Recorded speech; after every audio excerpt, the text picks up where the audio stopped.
Hello! Nandito na naman ako sa Little Hawaii, Burgos, Barangay Bitaog.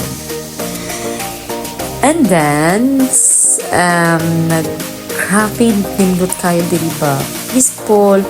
Makita nila ang view ng dagat, na yung mga white sand. And then, super relaxing diri sa Little Hawaii. Na mo makita diri na lain-lain mga tao diri sa north.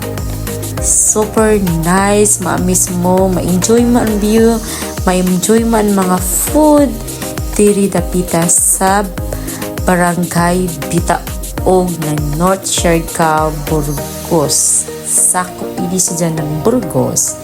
Pwede ka diri mo kari mag-relax, pwede ka diri mag-snack, pwede ka diri magdala po ng food o gusto niyo mag-picnic, makita niyo ang lain-lain mag-snack diri sa north namin. Na yung mga balot diri, pwede niyo diri tikman ang lasa ng balot na parang Little Hawaii ng sarap ng Barangay Bitaog. And also, siomai.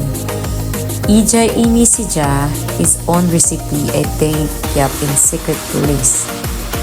At nakita ko din, super enjoy ako, na-miss ko, nakita ko tan mga smiling face, nagutom sila sa ilang mga laag, nagutom sila sa ilang susoy sa Siargao. And then, meron ako din nakita na taga Manila daw siya, internet review ko talaga. Ano po ang masasabi nyo dito sa amin, sa Little Hawaii po, Burgos North? Nagulat nga po kami na may tindahan po dito nung dumaan po kami. Wow! Punta lang po kami sa beach doon, tapos binalikan po namin. Di ba madadami masasarap? Parang katangnan bread, apam bread. Pero makukulang po kami dito, apam. Parang isa lang yata yun. Sige po, thank you very much. Pabalik-balik po dito ha. Yes! Thank you. Salamat, daghan salamat sa pagpangita.